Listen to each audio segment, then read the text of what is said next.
All right, so I'm going to mute us now, and then I'll share with you what today is for those of you who don't know what Lag BaOmer is about. It's about cheesecake. No, that's Shavuot. That's something different.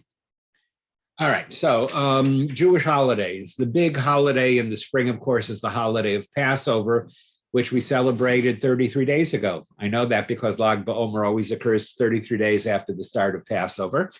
So last month, we celebrated the holiday of Passover, the springtime festival. And there was a period of time between Passover, the story of the Exodus, the going out from Egypt, 50 days between Passover and Shavuot, when we stood at Mount Sinai and received the Torah. Now, traditionally, the days between Passover and Shavuot are days of semi-mourning. It has to do with a historical period in Jewish life. And the tradition was that during these period of 50 days, one limited one's joy because of historical events having to do with the persecution of the Jewish people during primarily the Roman period. And the tradition was that during these 33 days, called the days of the counting of the Omer, rabbis did not perform weddings, we didn't shave or take haircuts. It was a period, not a full mourning, but a period of semi-mourning. The exception to that was the 33rd day of the month called Lag BaOmer, which is today. And on Lag BaOmer was a minor festival, celebrate the lifting of plague and other disasters which had befallen the Jewish people at that period of time.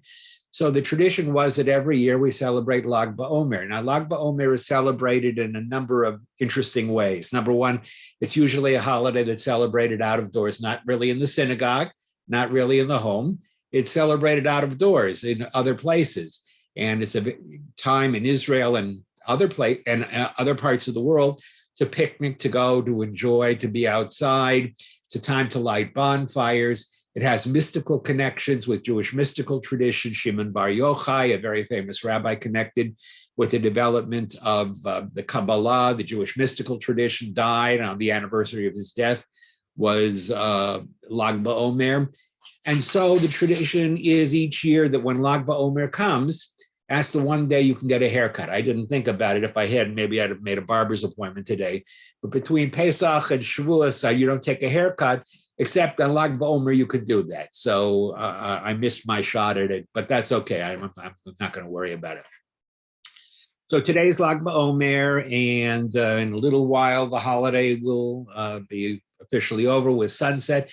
In Israel, there is a large gathering in the north of Israel in a community known as Meron, which is not far from the hillside town of Tzfat in northern Israel, where large numbers of Jews gather for great celebrations. Tragically, there was a terrible incident that occurred last year in Meron. Thousands, tens of thousands of Jews had gathered for the celebrations, and unfortunately, there was instability in the seating, and sections of the seating collapsed, and people were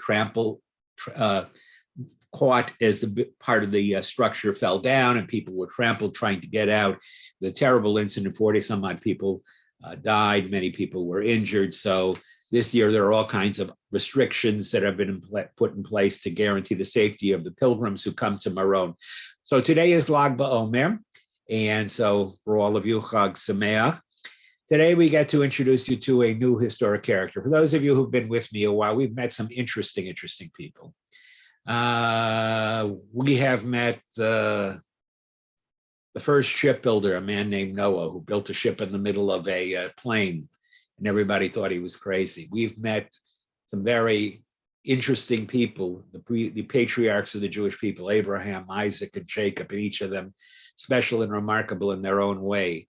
We shared together the story of a unique young man named Joseph and the qualities that made him so very, very special. And then, of course, you have had a chance in the book of Exodus to meet Moses, to meet Aaron, and other Jewish personalities. Those of you who were with me after Moses' death, we journeyed together under the leadership of Joshua, and we entered into the land of Israel during the conquest of the land, and we celebrated the success of entry into the land and the division among the tribes. You got to meet some of the pivotal judges in the early years of Israeli settlement in the land of Israel. And then in the book of Samuel, you were introduced to Samuel himself, who was a rather interesting figure, and King Saul. But now we meet a truly important and complicated character in the person of King David. King David may be the most complicated person in the entire Hebrew Bible, far more so than Abraham, Isaac, and Jacob, far more complex a character and morally difficult, ethically more difficult to struggle with than Moses. David, for good and for bad, because David was capable, well, he's beloved, but he also was a troubling character. David is a very complex human character. He's perhaps the most human character in the entire Bible. And you're going to get to explore David in all his glory, but we first are introduced to him right now in chapter 16. And from this point until the end of the second book of Samuel, all of the chapters will be concerned with David. David is really the main character in the book of, even though we call it the book of Samuel, the major character in the book of Samuel that will fill all the rest of the chapters in book 1 and all of the chapters of book 2 is King David. We will get to see him in the very first part of his career, the rise of King David, which I believe is what we call tonight's session, the rise, the ascent of King David. And I think you'll begin to appreciate why he was such a pivotal figure in Jewish life. Go ahead, Joseph. I'd like to know sort of the history of the Bible. Do you think that David wrote many of these accounts? Samuel wrote some. Do you think that at the end of Samuel that David did the writing? David didn't write the accounts that we're reading about in the book of Samuel. That was Samuel, and after Samuel's death, the person who followed Samuel. Did David do writing? And we know that David was a composer. He is traditionally supposed to have written all of the 150 Psalms in the book of Psalms. He probably didn't, but he definitely wrote a number of them. There are a number of them that are clearly David. David was a poet. He was a musician. He was a man of great sensitivity and religious conviction. He was also cynical. He was a general. He took part in some very questionable moral activities. His hands were not clear of blood in the life that he had. He was a warrior, but he was also a poet as well. So when I say that he was a complex figure, he was. The two well-known stories about David are the story we're going to read today about David and Goliath, but the other well-known story is the story about David and Bathsheba, where David takes the wife of another man and engages in what would be, we have to acknowledge, an adulterous affair, resulting in the pregnancy of the man's wife, and David has to cover it over by arranging for the man to be killed. So David is an interesting character, and I'm going to try and bring out his very human qualities. I'm going to present him not as just as a biblical hero, which although he was that, I'm going to present him in his full humanity so that you can see him. He is both one of the most endearing and at the same time one of the more conniving figures in Jewish history. So you'll hopefully appreciate it. The questions that I sent it out late, I'm sorry. There's only 2 questions tonight.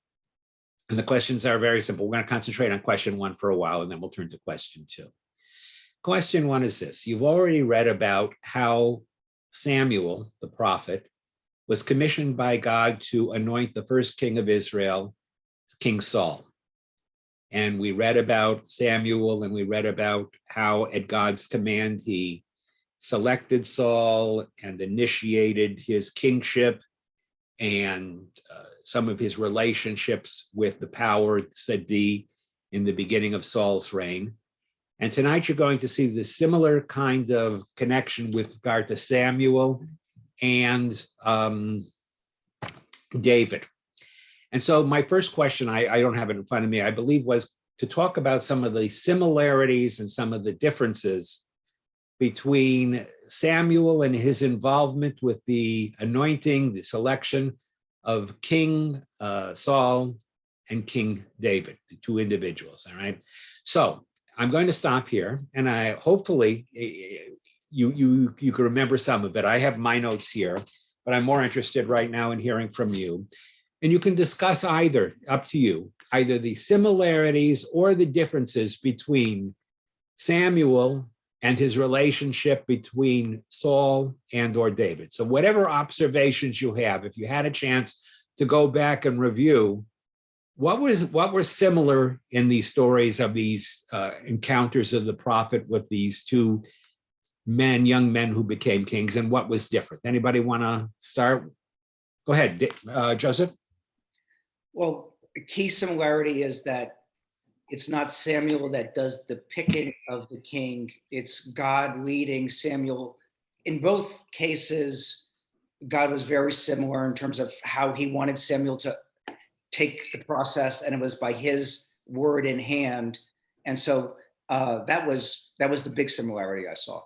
All right, right off the bat, Samuel is not an enthusiastic participant in either of the two anointings, okay? He wasn't, as we already know, thrilled about the idea of the Israelites requesting a king in the first place. It was God who told Samuel, no, the people have requested a king, you will appoint them a king. They're not rejecting you, they're rejecting me, but you shall hearken to the people and you shall find them a king. And in the second case, with David too, it is not Samuel's initiative. God says to Samuel, how long are you going to wait and grieve over the fact that I have rejected Saul? Now is the time for you to go to a place I will send you, and you are going to anoint a new man. So as Joseph points out, the first similarity is in both instances, Samuel appoints a king at God's command. At the instant, God will instruct him to do it, and not out of any personal choice on Samuel's part. Samuel has no say, and that's probably the other thing you meant, Joseph. Who the candidate is not Samuel's choice. God doesn't say to Samuel, go out and look for someone, find someone good for me, find me my new apprentice, and so he can work for me.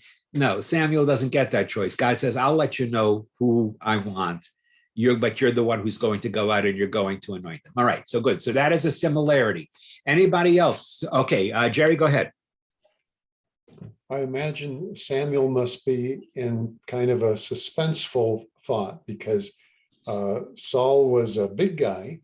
So now Samuel, with his eyes of a human, sees three of apparently David's brothers that must be older men, maybe well-developed, tall, big guys. And he's thinking, surely one of these guys should do it, but he's not getting it from God yet.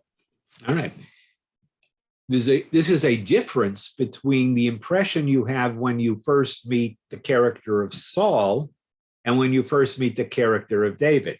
Now, I have the verses here in front of me. I decided not to do shared screen today, so I'm just going to myself read the verses. In chapter 9, you'll remember when we're first introduced to Saul, we are told there was a man of Benjamin whose name was Kish, the son of Abiel, the son of Tzuror, son of etc., a mighty man of valor. He had a son named Saul who was exceptional and goodly. No one was handsomer than he. From his shoulders up, he was taller than any of the people. So the first thing Jerry mentions is there was a difference in the two aspects. When you looked at Saul, he looked every inch the king. And when God commands Samuel to anoint a king for him, God says to him, 10:23, I want you to anoint this man to be king of Israel. Okay. And it's interesting that Saul, who was to be anointed king of Israel, looks every bit the king. When it comes to David, and God tells Samuel to go to a certain family, the family of a man named Jesse, Yishai, who lived in the city of Bethlehem. He says, go to Bethlehem, go to the family of Yishai, and you will find the next king among his sons. As Jerry indicates, Samuel goes. He comes to the family, and the first three of the sons that he meets are the eldest three sons, the good-looking ones, the big ones, the mighty ones. And we're told that Samuel sees the first one and says, surely this is, the kind of a guy. God says to him, no, don't look at the outside. He said, God does not decide by outside appearances. That's not what we're going to look for. And by the way, when Samuel is told to anoint a king in the second case, God doesn't say anoint a king for Israel. If you look at the text, God says anoint a king for me. In other words, the choice of the king this time is not going to be a king who looks every bit the king who would be the kind of character you would cast in central casting to be king over Israel. God says the man you're going to pick now is not to be meant to be just a king of Israel. He's meant to be a king to me, meaning he is to possess the inner characteristics and the inner qualities that will be crucial in a king who will serve me and whose descendants will continue to serve me. So God does not see things in the same way. As a matter of fact, when we talk about King David, chapter 16, I'm just going to read it for you. You don't have to go 4 through 13. It says something like this. Okay, so Samuel comes, and he comes to the house of Jesse, Yishai, and he invites Jesse and his sons. He calls them to a feast, right? And they all arrive. And Samuel sees the eldest son of Jesse, a man by Eliab. And he says to himself, surely before Hashem, this is the anointed. He says to himself, this must be the anointed. And God, as it were, says to Samuel in his ear, do not look at the appearance at all. Do not look at his appearance or at his tall stature, for I have rejected him. For it is not as man sees. Man sees what his eye beholds, but the Lord sees the heart. So he says, don't go by appearance. We made that mistake. We did that the last time. Even though he seems to you the king, this is not the king that you're going to select. All right. So a difference between the physical stature of Saul and David. Okay. Saul, when he became king, was a young man too. David was a young man when he was anointed to be king. But they are very different kinds of men. And Saul seemed to me the more kingly in appearance. David, you'll see, is very much different. Good. Okay, anything else? Differences are, okay, Michael, go ahead. So if we're talking about differences of the two, Saul needed to be convinced that he was going to be king. We needed to have, you're going to meet the three men, you're going to have prophecies or visions, you're going to have, everything had to be told to him, and then it had to happen. And wow, how about that? And the people also had to be convinced with the drawing of lots that this is the guy in some big dramatic fashion. David, he's told, you're going to be king, here I anoint you. He doesn't need any proof. He's accepting of it. Okay. Saul, as Michael points out, is given signs by the prophet Samuel. After all, there had never been a king in Israel before. And now this young man, Saul, was told by Samuel, you're going to be the first. And perhaps because he was somewhat skeptical or because he couldn't believe it, Samuel gives him signs. The difference, Michael, is this. Samuel told Saul that he was anointing him to be king. He didn't tell David that. Okay? Take a look again at the passage that concerns David. There is a question as to whether David was ever told he was going to be king. Let me repeat the story to you so you can see what I mean. Samuel is told by God, go to Bethlehem. There's a man there by the name of Jesse. I want you to go. I want you to assemble Jesse and his family and the people of the town. I want you to hold a feast. And by the way, that's a similarity. In both stories, there's a sacrifice that's mentioned and a feast. And so remember in Saul, before Saul is anointed, there is a sacrifice. He eats with Samuel, and then after the feast is over and he's about to return, Samuel anoints him. In both stories, there is a sacrifice followed by a festive meal. But in the case of David, when Samuel goes to anoint David, it's not clear that David understands what's going on. Let me read that portion to you because it's very, very interesting. As to what David understood. First of all, Saul, Michael, was a little bit reluctant. No one announced David was going to be king for obvious reasons. Yes, it is true that Samuel announced to the people that Saul was king, but he wasn't going to do that with David. Why? Because Saul was still king. As a matter of fact, Saul was a little afraid. Samuel, was a little afraid. What do you mean go and anoint a new king? We got a king. That king is still Saul. If Saul hears that I'm going out to anoint a new king, theoretically, I'm guilty of sedition. We got a king and I'm going out because God told me, and I'm going to anoint another person as king. If Saul gets word of that and he sees this as being seditious, theoretically, as the right of kings is to put down sedition, he might claim that I'm creating a rebellion in his kingdom and kill me. And so God says, here's what you're going to do. You're going to take an animal and you're going to go to Bethlehem, like you used to go from place to place. And you're going to go there on the pretense that you're bringing a sacrifice and you're visiting the city. You used to travel places. That's going to be your cover. When you get into the city, assemble the family together, and then I will show you the man who you are to anoint as king. So let's take a look at that because it's very, very interesting. In chapter number 16, okay, so Samuel gets to Bethlehem. He comes to the city.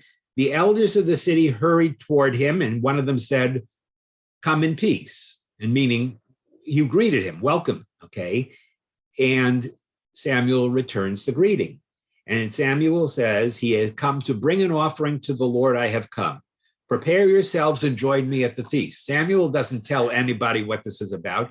He just tells the people, I've come here for a feast. Come and join me at the feast. He invited Jesse, Yishai, and Jesse's sons. He called them to the feast as well. It was upon their arrival, so they start to arrive, and then Samuel's looking at the sons as they're coming, and he sees the firstborn son. He said, oh, maybe him. God says, no, not him. And then he looks at two more, and neither of them. Now Samuel's got the idea. He says, all right, well, God will tell me when. All of Yishai had 8 sons. All 7 of his sons come, and God hasn't whispered anything in Samuel's ear. So Samuel says to Yishai, to Jesse, he says, are these all your sons? Don't you have any others?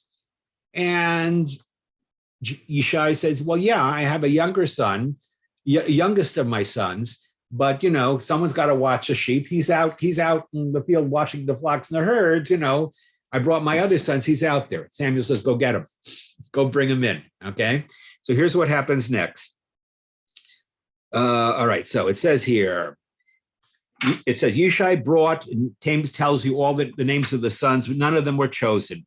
Yishai presented his 7 sons before Samuel, and Samuel said to Yishai, the Lord has not chosen these.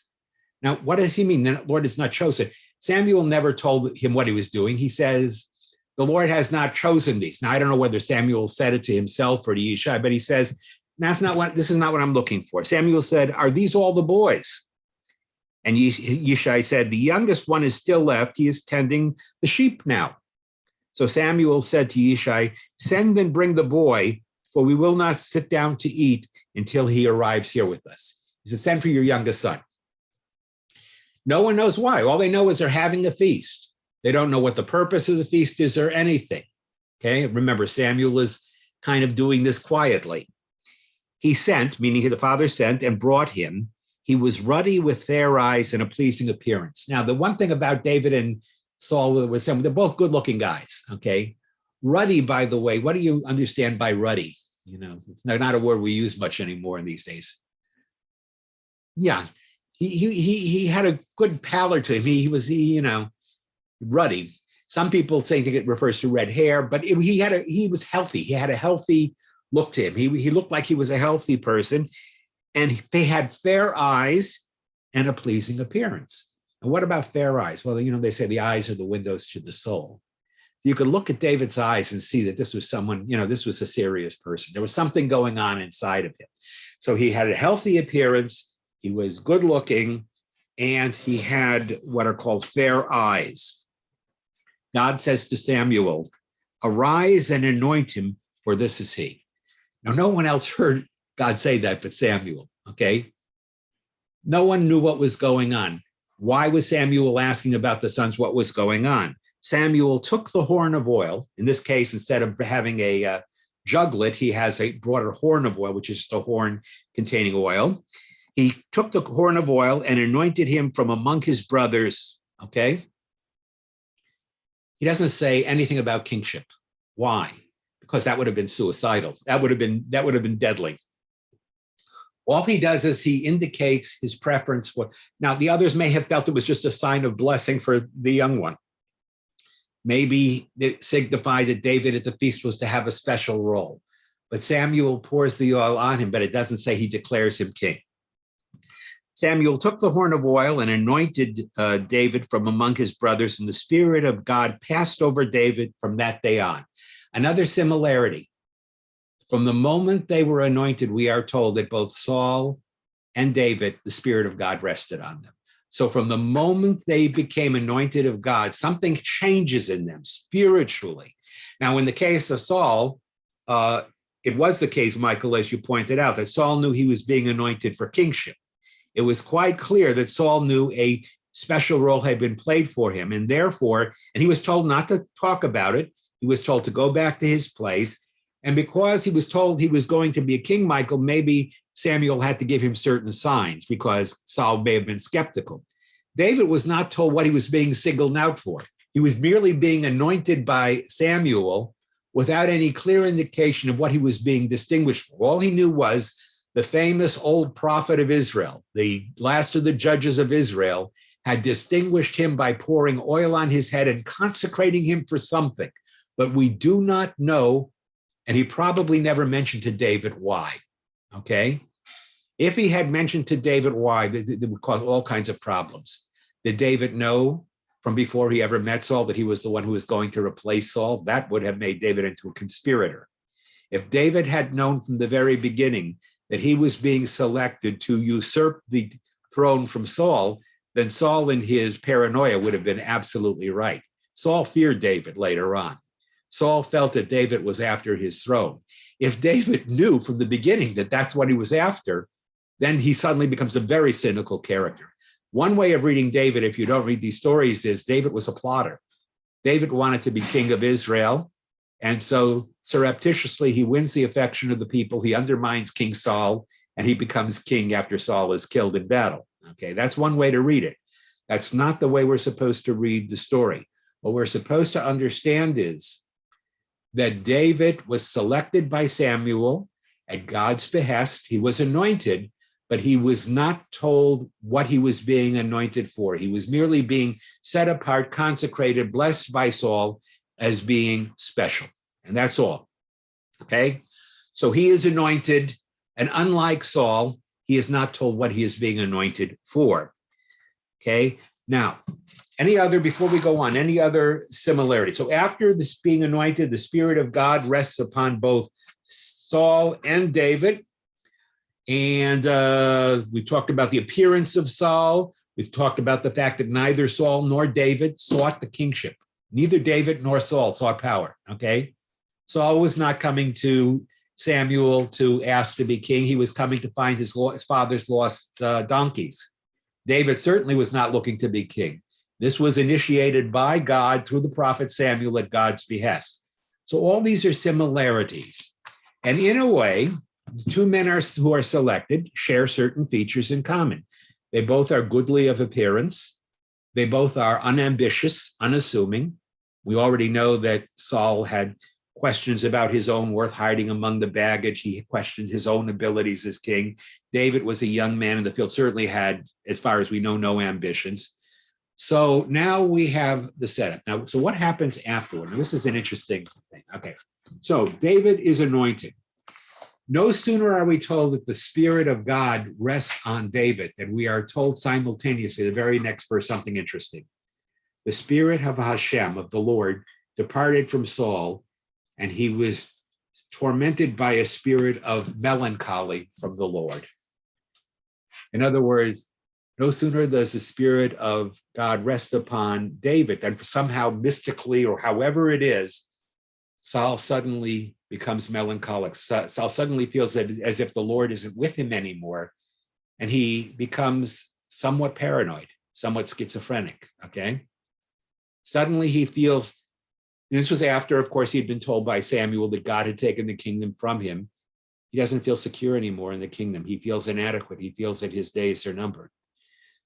So we see that not only is David favored by God by having the Spirit of God rest upon him, but Saul suddenly loses that aura, that sense of purpose. And what does it say afterward? He was tormented by a spirit of melancholy from the Lord.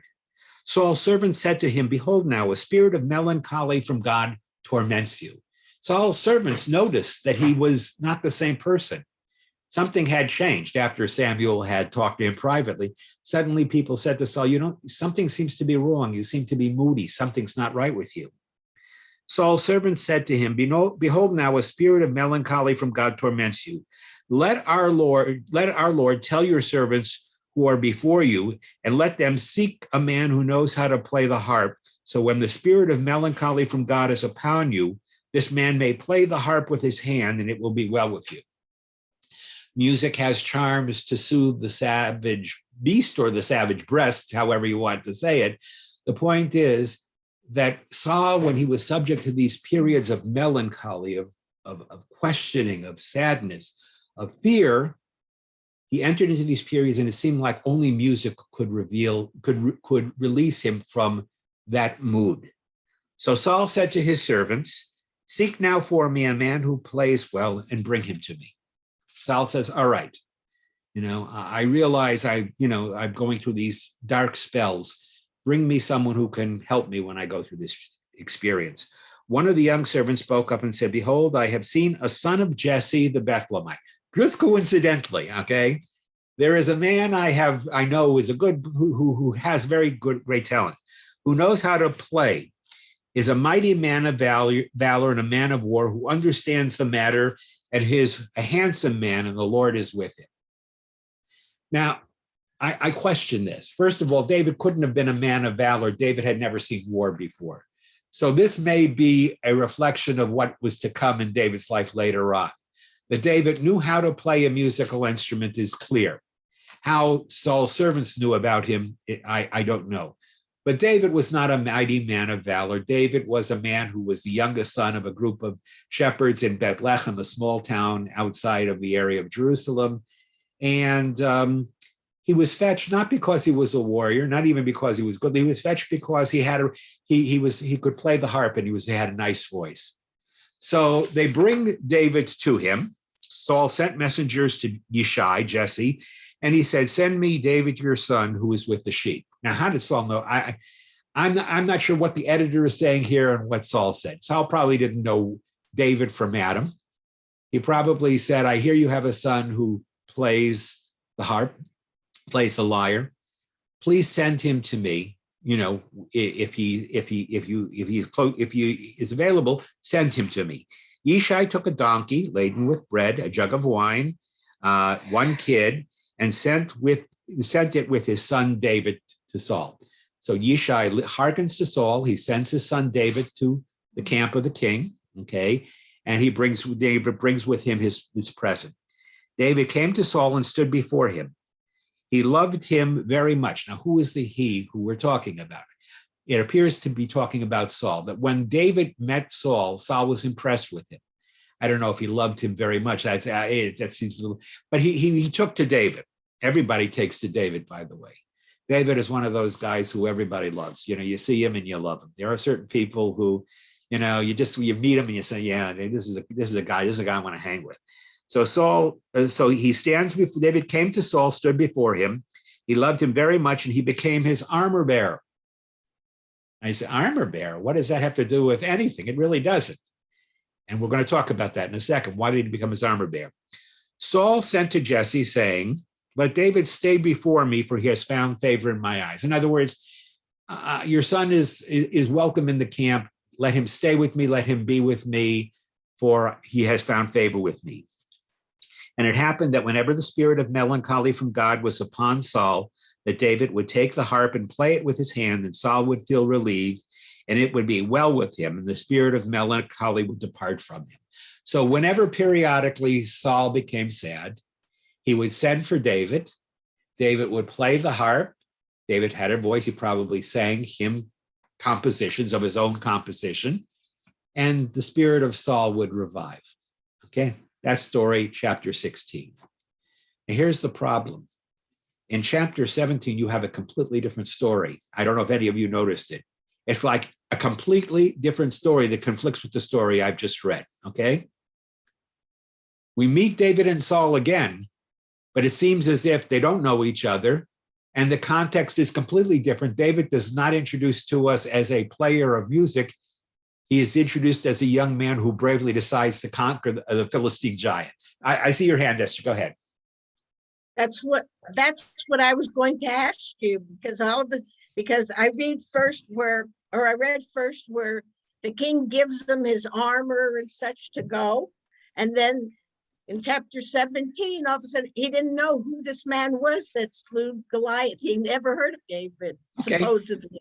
All right. So you would think that after being with Saul and Saul's retinue for all this time, that when David went out to fight Goliath and he's victorious, and then Saul says to his general, he says to Avner, who is that young man? And Avner says, I don't know. Let me find out. What do you mean find out? He's in your household. Don't you know who he is?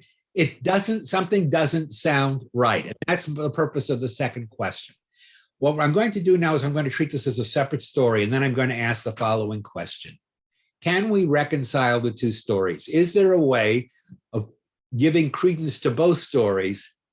Or, as some people have said, what we have here are two different biblical traditions as to the origin of David, and the biblical editor did a sloppy job of putting them together into this chapter. In other words, if we can spot, as Esther has already said, if we can spot the fact that these stories don't mesh, how could the biblical editor have put in two stories in the same book that completely seem to contradict each other? That doesn't make any sense. Couldn't he see that it doesn't? You have to assume the biblical editor was smarter than that. So we have to ask, is there a way of reconciling the stories? So now here's story number 2, okay? And this is the story that Joseph referred to when he said one of the more famous stories in the Bible, okay? In this story, it goes like this, chapter 17. The Philistines, who had been beaten, you'll remember, by Saul and Jonathan some years earlier and had been forced to kind of quiet down, the Philistines become active again. And they raise another battle with the Israelites, only this time in the Philistine camp, there is a formidable Philistine who stands about 8 or 9 feet tall. By the way, the measurements given in the text would indicate that Goliath was somewhere between 8'3", 8'4", and 9 feet. I can tell you that in an age when people were smaller in general, this is not normal. Whether you think he suffered from giantism or whatever you may think about it, this guy was unique among the Philistine warriors. He was unique. I don't know, have any of you ever seen the movie Troy with Brad Pitt and I don't know, I forget now, I forget who was in it. Several people, Peter O'Toole was in it.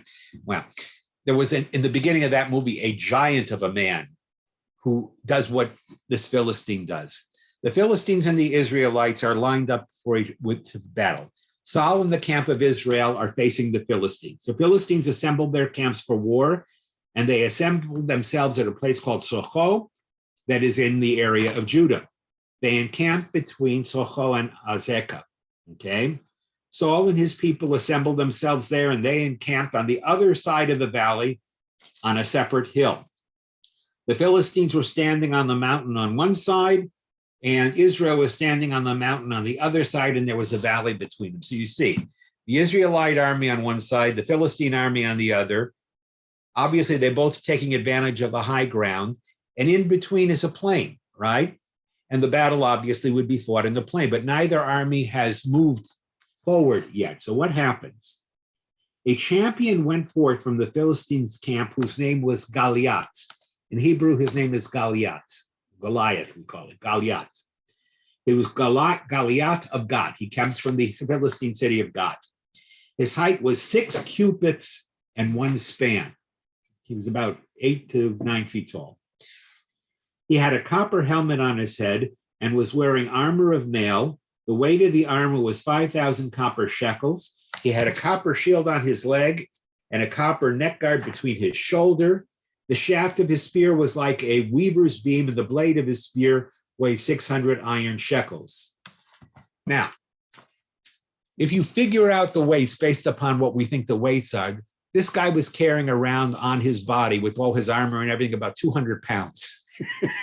This is a big guy. You know, he was carrying around a lot of weight. He was big physically, and all of this armor. I mean, you can imagine. He has all of this armor that he's wearing, and he's wearing. He's got a lot of armor. He's got chainmail. He's got a helmet. He's got carrying. He's got a sword. He's got a spear and a javelin. He has a shield bearer, which we'll talk about. Okay, so let's figure out what's going on here. By the way, do you know what the difference is between a shield and a javelin? I mean, a spear and a javelin. Anybody happen to know? A javelin is a throwing instrument used at range. A spear is something different. So in a typical war, when you're coming out to battle, a javelin, which is shorter than a spear and lighter, is designed to be thrown at the enemy.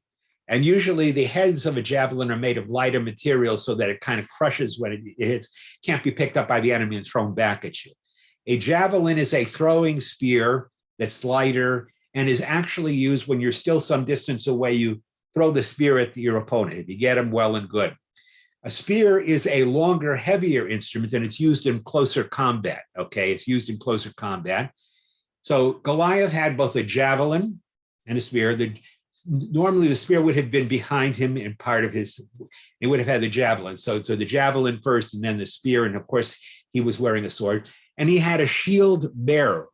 He didn't have to, you couldn't carry all those things. So you came out with the shield bearer. What was his job? His job was to carry the shield to protect the warrior, okay? So Goliath wasn't wearing the shield. The Goliath was had a shield bearer who kind of ran interference for him in case the enemy threw something. The shield bearer's job was to not only hold on to the shield before the battle, but actually in case of the battle, he could actually protect the warrior from being hurt. So here you got this giant of a man with this massive weaponry, and he stood before all the other battalions in the Philistine force. He stands before Israel and he says to them, why are you going forth to wage war? Why should we fight each other? Am I not a Philistine while you are servants of Saul? Choose yourself a man and let him come down to meet me. Okay, in other words, why should we put all these soldiers to the test? I'm going to be the champion of the Philistine. You select anybody that you want. Hand-to-hand combat will decide the battle by champions. And by the way, that was in fact the way in ancient times of settling a battle. If two nations did not want to go to war together and risk the calamity of a full-scale battle, it could be agreed that the champions of both sides would face each other, and then based upon the terms, the losing side would have to agree to whatever the terms were in the challenge, okay? And this was a challenge of individuals. By the way, have any of you ever read the Iliad by Homer? Okay. When Menelaus, Helen's husband, comes with the Greeks to Troy because Menelaus's wife has been taken to Troy by a man named Alexander, who's really, we know him as Paris. When the Greek forces assembled themselves in front of Troy, Paris says to Menelaus, why should the two armies fight? Let there be a battle between you and I to settle it. This was not unheard of. This was actually often done. So what Goliath is doing here, he is saying, look, why should we bother everybody with war? I'll fight from my side. You pick a champion who will defend you. Your God will protect him. My God will protect me. Of course, who wants to go to war against a 9-foot guy, right? All right. Choose yourselves a man. Let him come down to me. If he can fight me and kill me, we will be slaves to you. But if I defeat him and kill him, you will be slaves to us in service. All right, so we're going to decide it this way. Go ahead, pick out your champion. Him and I will do hand-to-hand combat. Whoever wins, our side gets what we want. Then the Philistine said, I have disgraced the battalions of Israel. He knew he was mocking them. He was playing with them. He knew no one was going to beat him. He was challenging. He was like, all right, see if you got anybody who could beat me. Go ahead, pick your champion. Let's settle it that way. He said, give me a man and we will fight together. Saul and all Israel heard the words of the Philistine, and they were terrified and greatly afraid. No one volunteers to go out. You don't have anybody say, I'll go. No one wanted to face Goliath, obviously. And Saul was neither in a position or wouldn't command anybody to fight him. So all Israel is there. And this didn't go on for one day. During the preparation for battle, each day, morning and evening, Goliath would come out and issue the same challenge. He'd say, okay, you Israelites, I'm here again. I'm issuing a challenge. Any of you brave enough to come out and fight me? No one responded, okay? All Israel heard the words of Saul and Israel heard the words of the Philistine. They were terrified and greatly afraid. Okay, now suddenly David is introduced, but now we got a whole new story of David. In this story, David's brothers are at the war front. His older brothers are serving in the army, right? And David's father, Jesse, Yishai, says to David, your brothers are at the front. In those days, you didn't have a lot of provisions. They didn't have provision masters. He said, go to the front, which wasn't that far from where the family was living, and bring your brothers some food. I'll send you some food to your brothers. Go to your brothers at the battle site and bring them some food. David was the son of a certain man from Bethlehem in Judah. His name was Yishai, and he had 8 sons. So that part is all the same. In the days of old, this man was old. And okay, Yishai's 3 oldest sons left home and followed Saul to war. The name of his 3 sons who went to war were Eliab, the firstborn, Abinadab, the second, and the third was called Shammah. These were the same names, by the way, as we had in the previous story. But David was the youngest of the sons. Just the 3 old ones followed Saul. David would travel back and forth from Saul's presence to tend his father's flock in Bethlehem. So David was a shepherd. He would lived in Bethlehem. The only time he came to Saul's camp was to bring provisions to his brother. He wasn't in Saul's camp. No story about him playing the lyre for Saul. No story about his easing the king's melancholy. Here, David's just a young shepherd youth. He's living in Bethlehem. His 3 older brothers are in the war. They're in the forces. And David periodically is sent by his father from Bethlehem when he's not tending the sheep. He's bringing provisions to his brother, okay? Different story, right? So everybody agrees it's a different story. All right. Okay, so here he comes.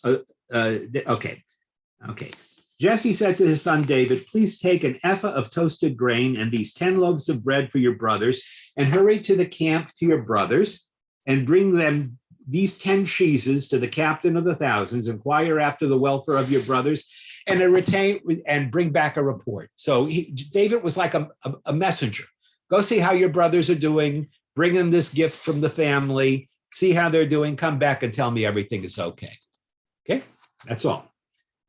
Okay, so David comes, and no sooner does he get to the camp than he happens to enter the camp, and he hears that his brothers are deployed with the troops up on the mountain, so he goes up there. He comes to the encirclement.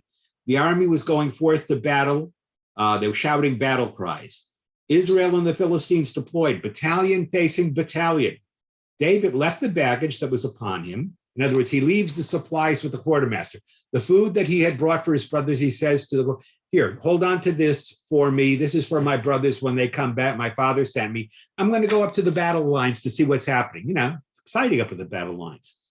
He went up to the battle lines, okay. When he arrived, he inquired after the welfare of his brothers. So David comes up to the lines. He sees the men assembled and he says, my brothers, where are they? Oh, they're in the battle formation. How are they? They're fine. We're about to go do battle.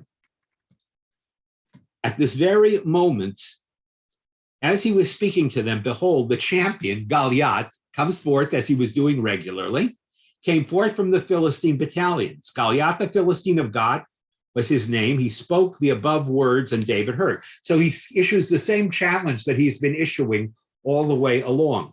All the men of Israel, when they saw the man, fled from him, and they were very frightened. So once again, Goliath says, won't any of you come and do battle with me? Isn't there one among you who will fight to defend your king and in the honor of your God? The men of Israel were saying, have you seen this man who goes forth? He goes forth to disgrace Israel. This guy is taunting us. He's deliberately making fools of us. He knows we're not coming, and he's trying to shame us.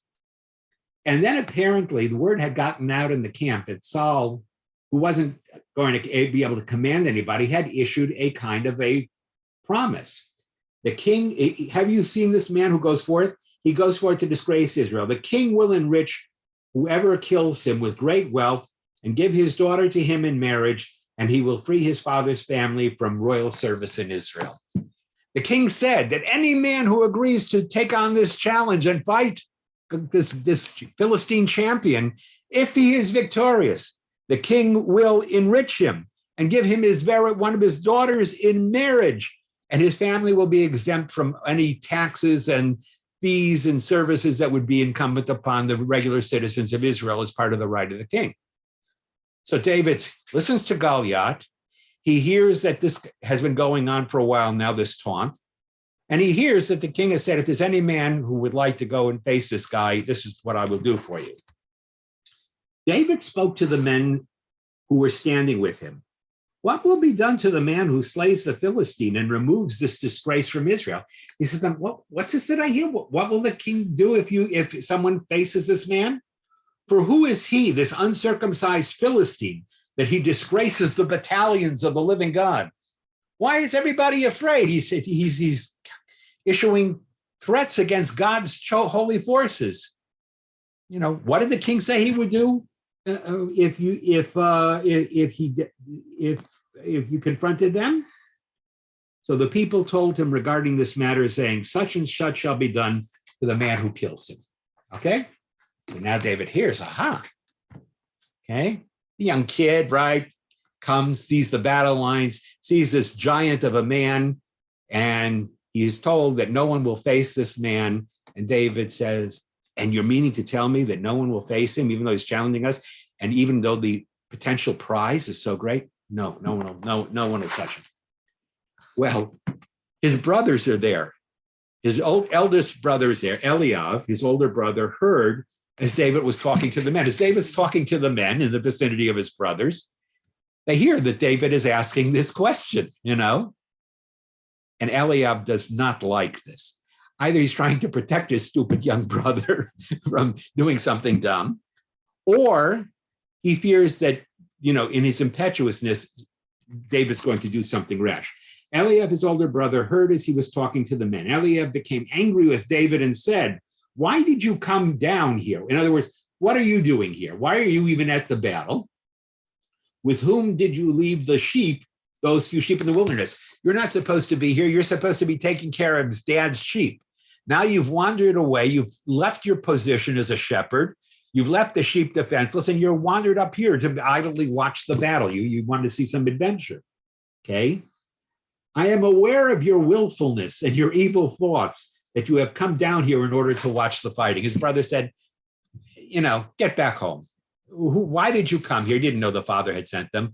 What are you doing here? Get back home. Get back to your assignment watching the sheep. Leave the fighting to the warriors. You go back to what you're supposed to do. David replies, what now have I done? David says, I didn't do anything. What have I done? Was it not mere talk? I was just asking. I was just asking a question. I didn't say I was going to fight him. I just wanted to know. Okay. So he then turned, okay, what have I done now? Was it not mere talk? He then turned away from his brother towards someone else. And he said the same thing. He keeps asking, he keeps saying, repeating this thing. Well, of course, word gets back to King Saul. There's a young man here in the camp who says, why isn't anyone challenging this guy? Why isn't anyone standing up for God? So Saul suddenly hears. The words David were saying became heard. People related them to Saul, and he summoned David. When Saul heard there was this young man in the camp, and David was about 20, he would have been about 25, 26, 27, 28, somewhere in his 20s about this time. Someone says, there's a young man in the camp, and he's questioning why no one's coming forth to meet this Philistine champion. David said, so the words David said became heard. David said to Saul, let no man lose heart. Because of him, your servant, meaning me, will go forth and fight the Philistine. Let me deal with him. Pretty big words, right? But Saul said to David, you cannot go forth to this Philistine to fight him, for you are a lad, while he is a warrior. Well, he has been a warrior from his youth. This man is a seasoned warrior. This is a soldier. This is a man who's grown up in war. He's used to war. You're a young man. You haven't made your bones. You haven't proved your worth yet. This is not a fight you're going to win. Okay. So Saul immediately says, I appreciate your sentiment, but no, you're not going to be able to deal with it. Okay. David said to Saul, and they said, okay. David said to Saul, your servant was a shepherd for his father among the flocks. Don't count me out. I have been a shepherd for a long time, and I've seen things. The lion and the bear periodically would come and carry off sheep from the flock, and I would go after it, strike it down, and rescue the sheep from its mouth. It came to pass from time to time, wild animals would attack the flock that I was defending. And what did I do? Did I let the wild animals take the animal? No, I went after it and I dealt with it. Okay. I would go after it, strike it down, and rescue the sheep from its mouth. If it would attack me, I would grab onto its beard and strike it and kill it. David is saying, you think I'm not able to handle this, but I have fought before. I have dealt with wild beasts. And when I was tried, I did what I had to do. Okay. Your servant has slain both lion and bear, and this uncircumcised Philistine shall be like one of them, for he has disgraced the battalions of the living God. Okay. No one else is willing to fight him. I'm willing to go out and fight him. He's making us all look disgraceful. You underestimate me. You see me as not a warrior, but I can handle myself. Then David said, the Lord who rescued me from the hand of the lion and from the hand of the bear, he will rescue me from this Philistine. Okay.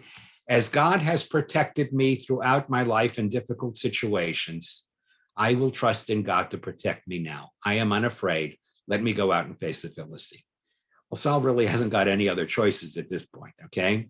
He hasn't got any other choices. There's no one else who's volunteering. No one is crazy enough to volunteer. And this young man is willing to do it. All right. So for whatever reason, Saul said to David, go and may the Lord be with you. Go and God be with you. You know, that's like saying, good luck.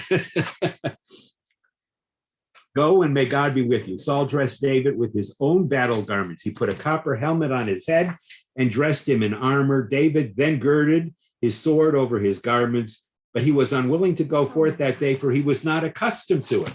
So Saul says, all right, if you're willing to go, take my armor. And Saul was a big guy. It must have been very funny watching Saul put his armor on David. You know, David was not used to any of this. He was not a warrior. He's got a helmet. He's got whatever protection he's got. He's got a sword stretched him, and he's starting to walk. You can almost see it comically. He can't even move in these things. So he says, no, I can't do this. I cannot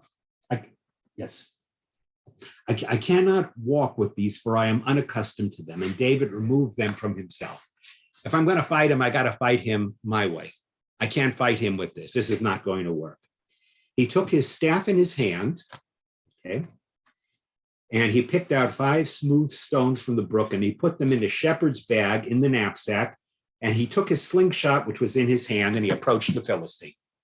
I get this. There on the other side, at the top of the hill, the other valley, is this giant of a man, about 8 to 9 feet tall, covered in armor, a warrior, spear, a javelin, a sword, armor bearer, a shield, the whole works. And out comes this young man dressed like a shepherd, carrying a stick in his hand. Goliath probably didn't even know he had stones in his thing in a slingshot. And he sees this young man coming toward him. And what does Goliath thinks? This young man's trying to make me look like a fool. Okay. So he approached the Philistine. The Philistine walked, going closer and closer to David, the man bearing his shield before him. He couldn't believe what he was seeing. The Philistine peered and saw David. He derided him, for he was a youth, ruddy and handsome. What's this punk kid doing coming after me? What were you kidding me? The Philistine said to David, am I a dog that you come after me with a stick? I'm a warrior. You're coming out with a stick to fight me? What are you trying to make fun of me? You're trying to make a joke of me? The Philistine cursed David by his gods. You're going to resent trying to make me look like a fool. Then the Philistine said to David, come to me so that I may offer your flesh to the fowl of the heavens and to the beasts of the field. All right, come ahead. Just come ahead, and I'll make quick work of you, and your flesh will feed the fowl and the beasts of the desert. You know, you come to me, I'll deal with you forthwith. Okay. David said to the Philistine, so now this is a challenge issue. The Philistine says, you're trying to mock me? Okay, come ahead. David said to the Philistine, you come to me with the sword and the spear and the javelin, but I come to you with the name of the Lord, Master of legions, the Lord of the battalions of Israel that you have ridiculed. You trust in your sword, you trust in your javelin and your spear and your shield and your armor. I put my faith in God, the God that you ridiculed. He will protect me in the battle against you. On this day, David said, the Lord will deliver you into my hand. I shall smite you, and I will remove your head from upon you, and I shall offer your carcass to the, I shall offer the carcass of the Philistine camp this day to be the fowl of the heavens and the beast of the. He turns it around. It's not me who's going to be food for the wild animals. I'm going to come, I'm going to kill you, I'm going to cut off your head, and your body will become prey to the animals, the beasts of the earth. Then the whole world will know that there is a God in Israel. When I have done this, when I, simple shepherd that I am, have come forth to greet you, and I defeat you in the eyes of your army and our army, then all the world will know that you don't mess with God. Okay? And all this assembly will know that not through sword and spear does the Lord grant salvation, for the Lord is the battle, and he shall, for unto the Lord is the battle, and he shall deliver you into our hands. Victory will not be yours. If God wills it, you will fall at my hand. What David had was something Saul had in his initial battle when he first fought a battle. He was so filled with assurance that God was with him that he was prepared to face this Philistine in battle. At this point, Saul, who had already felt that God was leaving him, was no longer the brave Saul he was when he first met his first army after he was anointed. Saul was already a little bit more concerned, a little bit more tenuous in his belief in God. David is rash, and he says, come up against me. The battle's not going to be won by military might, it's going to be won by God. It happened that the Philistine arose and moved closer to David. Then the David hurried and ran in the line toward the Philistine. The Philistine is approaching. David doesn't retreat. He runs toward the Philistine. Now, what the Philistine doesn't know or doesn't see is that while David is running, David stretched his hand into the sack. Remember the 5 smooth stones. These are perfect for hurling. And David, by the way, must have been quite accurate. If he could defeat wild animals, it meant he was a pretty damn accurate shot with a sling, okay? I don't know if you know that a sling can do a lot of damage. In Israel, they still use the sling with great effect. If you get hit, and by the way, a stone, the kind that David would have been, was about the size of a baseball. That would have been the size of the stone. If you get a sling going and you hit the right spot with a stone that size, it's at the very least going to, if not kill you, it's going to render you unconscious. It's going to make a mark. And David was a very accurate shot, okay? David stretched his hand into the sack. He took a stone from there and he slung it and struck the Philistine in the forehead. It must have been in the absolute perfect spot. The Philistine was, he must have got him between between the helmet and the area of his forehead that was exposed. David hits him almost literally right between the eyes. The stone goes right into the Philistine's head, okay? The stone penetrated his forehead. I mean, they were now approaching, and David hurled this with great force, and he fell upon his face upon the ground. Now, we don't know whether the stone killed him or not. It indicates that that's how he slew him, but it's ambiguous. Thus, David overpowered the Philistine with the slingshot and stone and smote the Philistine and killed him. But did he kill him with the stone or not? Listen to what it says. There was no sword in David's hand, so David ran and stood by the Philistine. He took Goliath's sword, drew it from its sheath, having already killed him. Oh, he had killed him, and cut off his head with it. So he kills he stuns, or he knocks out the Goliath, and then to finish the job, to make sure he's finished, he takes Goliath's sword and he cuts off his head. Okay. Now you can only imagine what the impact of this is on the Philistine forces that are standing up there. Okay. This is kind of like Jonathan's action earlier. You know, what happens afterward? David ran, stood by the Philistine, took Goliath's sword, drew it from its sheath. Okay, cut off his head with it. The Philistines saw that their hero was dead and they ran away. The men of Israel and Judah rose up and they shouted exultingly and pursued the Philistines up to the approach to the valley, to the gates of Ekron. Philistine corpses were strewn along the Sha'araim road until Gath and Ekron. Then the children of Israel returned from pursuing the Philistines and they plundered the Philistine camp. David took the head of the Philistine and eventually brought it back to Jerusalem and the weapons he put in his tent. A completely different story about King David, okay? About who was to be King David. In this story, he is not the player of musical instruments, a poet who soothes the melancholy of Saul. He's a young man, still from Bethlehem, still the youngest of 8 kids in the family, who happens to come upon a battle at a critical time, hears the taunt, agrees to face the Philistine, and beats him in the battle, okay? When Saul had seen David going forth to the Philistines, he said to Abner, the minister of his army, Abner, whose son is this lad? Who is this kid? And Abner replied, by your life, O king, I do not know. I don't know who this kid is. Let's see. So the king instructed him, ask whose son this youth is. So when David returned from smiting the Philistine, Abner took him aside, brought him before King Saul, while the head of the Philistine was still in his hand. Saul said to him, whose son are you now, young man? And David answered, the son of your servant Jesse, the Bethlehemite. There it is. Okay, end of chapter 17. Anybody want to explain to me how you reconcile these two stories? Or can you reconcile them? Do we have, in fact, two separate traditions concerning the meeting of Saul and David? Completely different circumstances, and yet they're put together, one right after the other, and it seems like the king in one version knows him and another version doesn't know him at all. Anybody want to try and figure this puzzle out? No. Okay. Go ahead, Jerry. I'll pose, maybe there are two different authors, one author for one chapter and another author for the other chapter. That's what the critical scholars say. They say what we have here are two ancient traditions that were recorded by two different writers. These are people who take the Bible as being a human document. Two different traditions concerning the early meetings of David and Saul. And when the editor of the book of Samuel put them into the book, you had these two traditions, and rather than discard one or the other, he tried to put both and slip them both in. But here's the problem, Jerry. You noticed it, I noticed it, everybody online noticed it.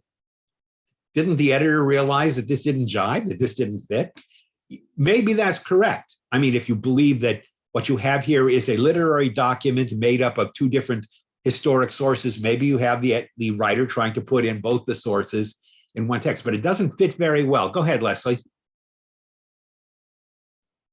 Maybe it just wants to show the two different sides of him, the warrior side and the other side. That's why I am convinced that they're both here. They want to show you the two sides of King David, and this is going to become very important later on. The warrior side of David is clearly illustrated, by the way, in this chapter 17. You know why David was a great and successful warrior. You can see it right here. Not only was he brave, not only was he sure of himself, not cocky, but certain of himself. Not only did he fight for the war, you could see why he was a successful military man. But Leslie is saying maybe they wanted both sides of the story in because they were both said something about David. But then the problem still is, why didn't the writer harmonize them better?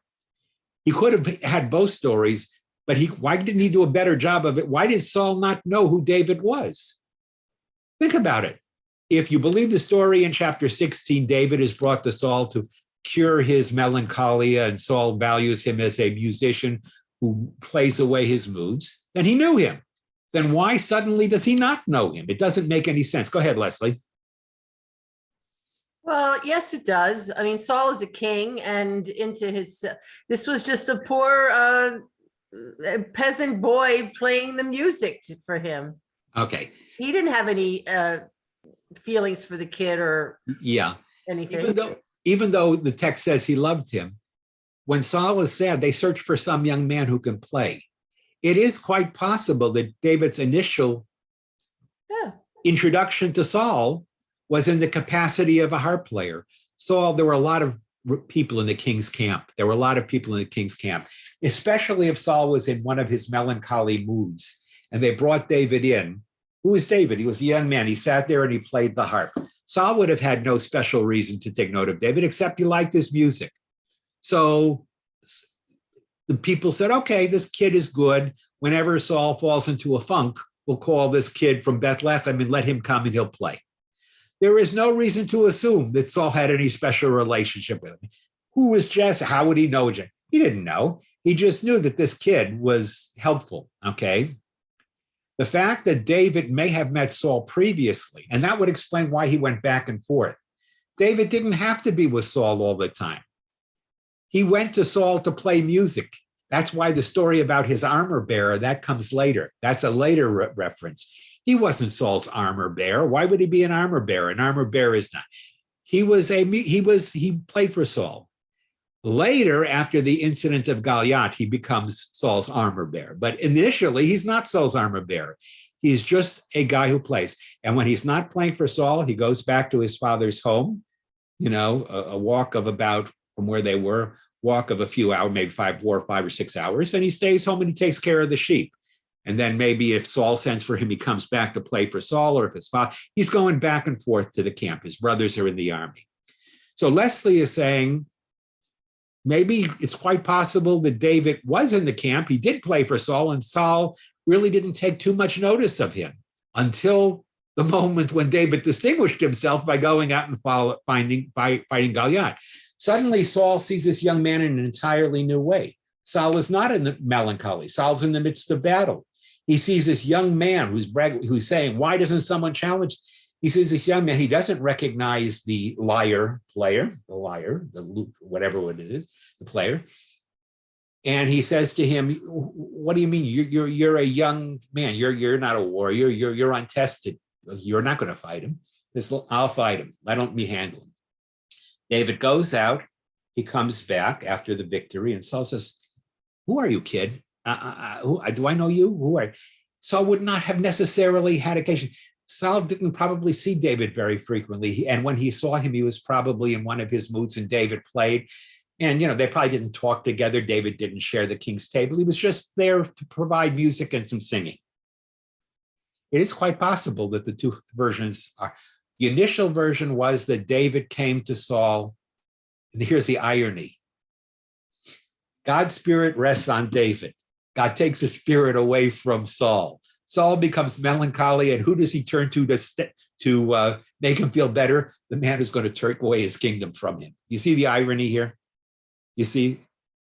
The very man who Saul will turn to take away his spirit of melancholy, which is caused by the fact that Saul realizes he's going to lose his kingdom, is the very young man who will take away his kingdom. It's like, I'm bringing into the camp to soothe me the young man that is going to take over my kingdom. Okay? Saul has no reason to fear David. What's David? He plays a musical instrument. He plays nicely. Saul feels better. Is he worried about David? No. But suddenly, when David slays Goliath, Saul now has reason to ask the question, who is this young warrior? Who is this young hero who just slayed the champion of the Philistines? Why? Because Saul is afraid. What is he afraid of? This may be my competition. This may be the man who is destined to take over for me. See, now Saul has occasion to ask the question. We assume that Saul was just interested in who is this young man, but listen again. The king says at this point, when Saul had seen David going forth to the Philistines, he sees this young man bravely facing alone this champion of the Philistines. He sees David slay the Philistine champion. He sees David take the sword of the Philistine and cut off the Philistine's head. Now he says, this guy is something. He says to Abner, who is this young man? And we say, not just idly curious, who is this young man? Maybe he's now a little worried. Abner says, I haven't the vaguest idea. And Abner may have been telling the truth. If David was brought in by servants to play for Saul when he was melancholy, Abner, who was the head of the army, wouldn't have known who David was. Abner was in charge of Saul's army. The servants who sent for David originally would have been household servants who would have known David's ability. He brings David to Saul, and Saul says to him, "Whose son are you, young man?" David replies, "The son of your servant Jesse the Bethlehemite." Now, in the chapters that follows, here's what's going to come. First of all, the entire army of Israel is idolizing this young man. You can only imagine what the men in the battle are saying. This young man from nowhere, this young kid, not only fought the Philistine, he fought him alone in hand-to-hand combat. He went against him without a sword, without a javelin, without a spear, without armor, without a shield. And he took a slingshot and he killed him and he beheaded him. Okay? Obviously, this is going to win admiration, and it did. It said to him that the direct result of that, chapter 18, it was after David finished speaking to Saul that Jonathan is Saul's son, Jonathan's soul became attached to David's soul, and Jonathan loved. He immediately wins followers. David immediately, he must have been a very charismatic man. So apart from the great victory he's won, instantly the king's son takes to him. Saul conscripted him that same day and did not permit him to return home to his father's house. Here, Saul is now, he becomes part of the army. Now Saul said, this man is serious and he can be important to us, but equally, I got to watch out for this man. This man has to be part of my army because this is the kind of man who could overshine me. This is the kind of man who in battle could quickly become popular with the people. And that's exactly what happened. Okay? David, from that time forward, went out with Saul's army. And what do we know? Okay, we're told David went forth, and wherever Saul would send him to do, he would be successful. Saul appointed him over the other warriors, and it was good in the eyes of all the people and also in the eyes of Saul's servants. It happened that when the troops came back, when David returned from slaying the Philistine, the women from all the towns of Israel came out to sing with timbrels to greet King Saul, to greet him with drums and gladness. The women called out, Saul has slain in thousands, David in tens of thousands. Now you suddenly see why Saul is going to be crazy, okay? This young man who he now has enlisted into his army, he sees him rightly as his adversary, and that's exactly what he is. Saul senses that David is going to be the one to take his kingdom from him. And from this early time forth, you would think that after the service he performed, David would be loved by Saul, but you are going to see in chapters 18 and 19 that much the opposite occurs, that this suspicion turns into paranoia, turns into hate, turns into murderous rage to the point where Saul goes to great lengths to try and kill David. Now, there are some people who say that the version that I've presented is too kind to David. There are some people who say that David was always ambitious, that David knew he was charismatic, he knew he was destined, he had a sense of greatness about him. He had this absolute trust in God and whatnot. And from his earliest involvement in the army of Saul, David could see that greatness was before him. By the way, you're going to see Saul gives him his daughter, his younger daughter, Michal, in marriage. David is influential.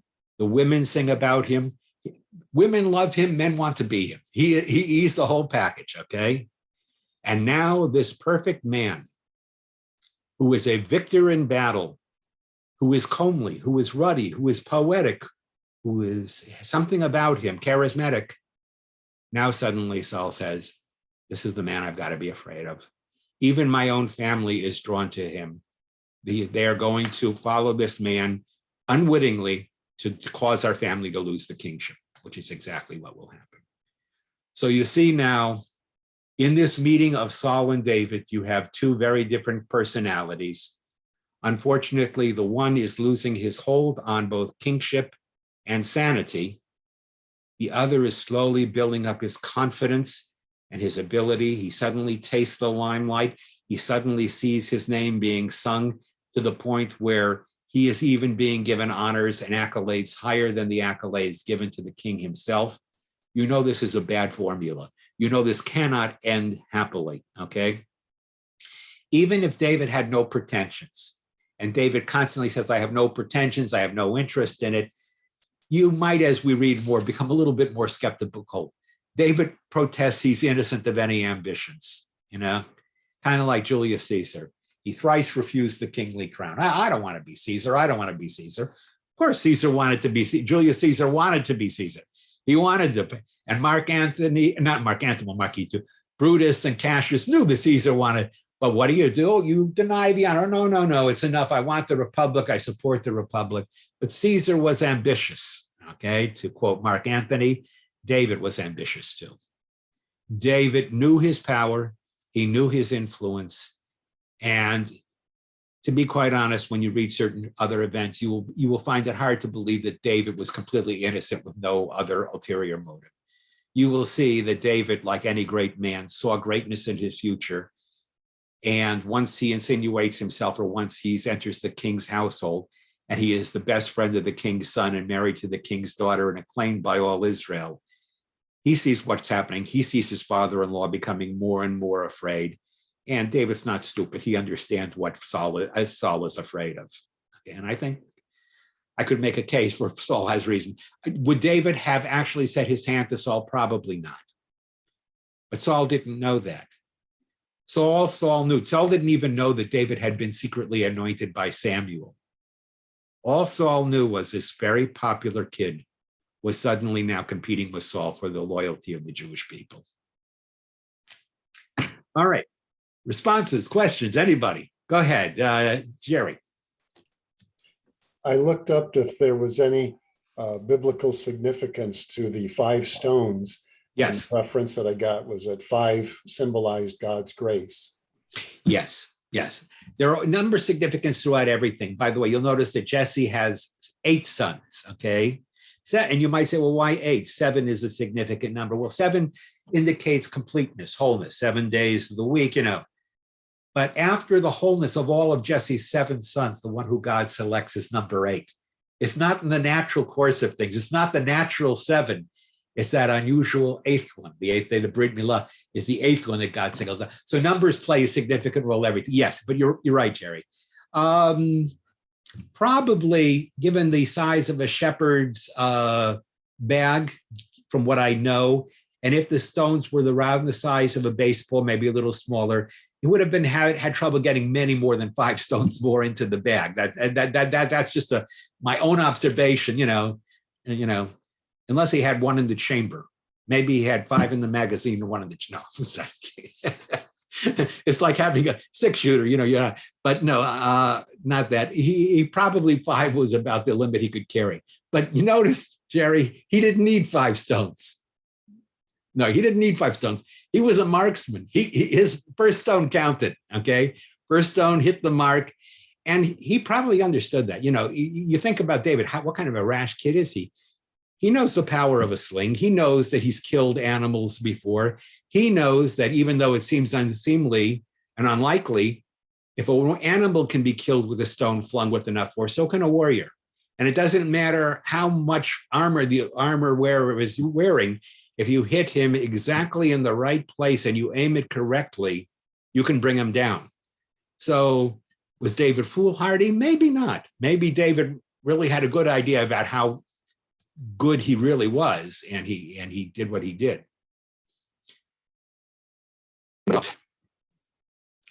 All right. So now we have 2 more sessions, and the 2 more sessions will bring us to the final break between these 2 men, okay?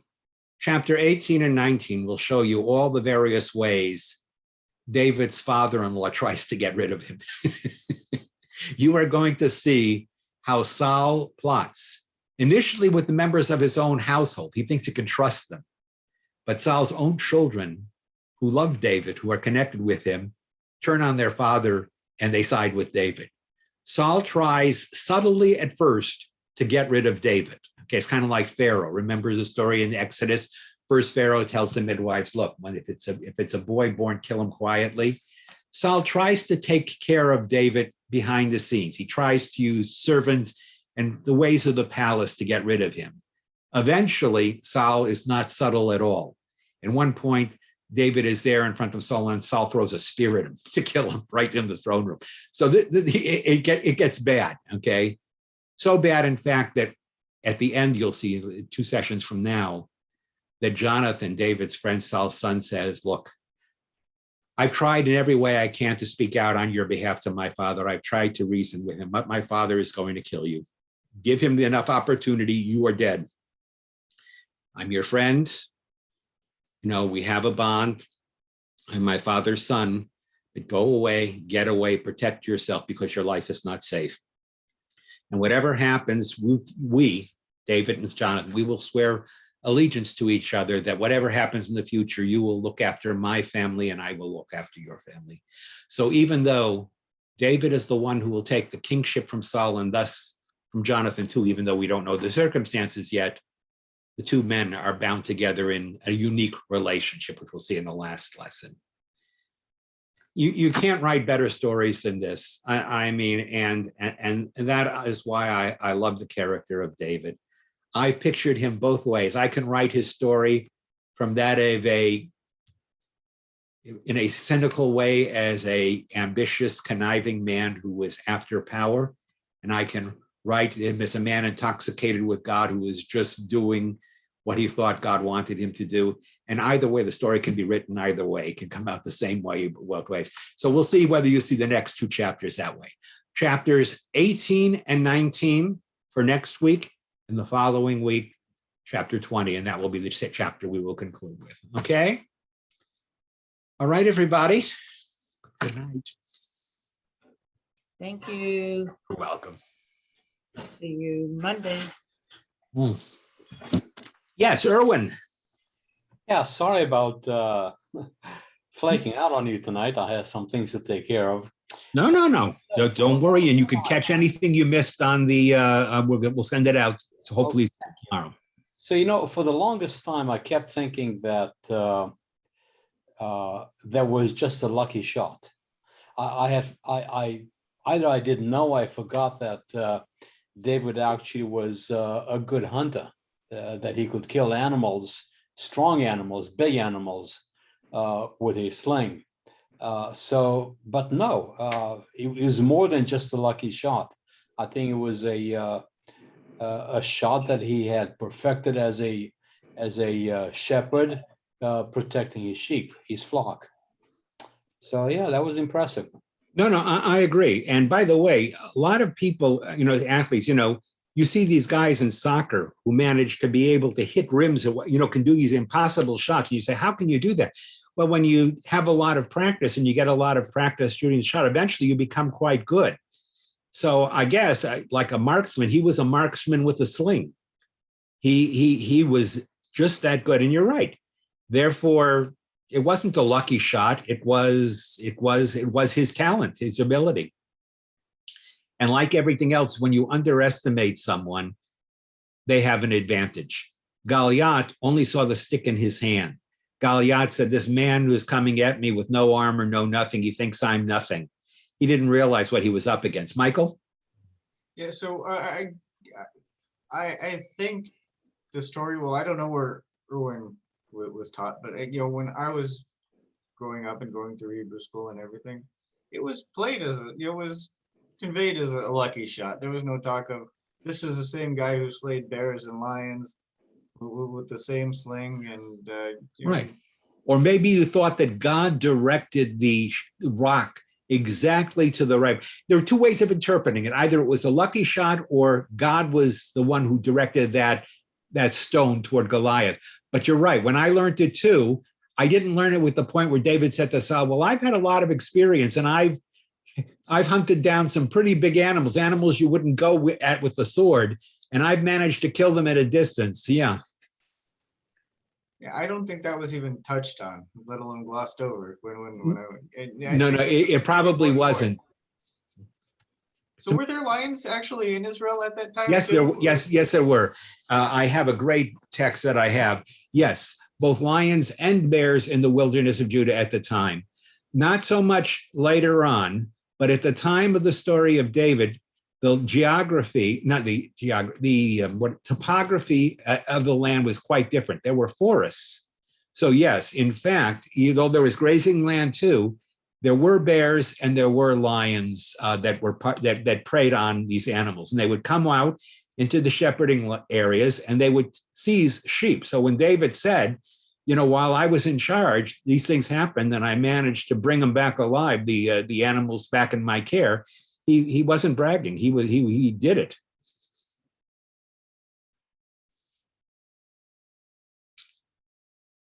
All right. So everybody, happy Lag BaOmer. It's now officially over. Okay. If any of you are planning on lighting a bonfire, be very careful. It's windy out tonight. I wouldn't advise you to do it. It's not a good idea. And we'll see everybody next Monday or next Wednesday. Okey doke. I will light a battery operated fire.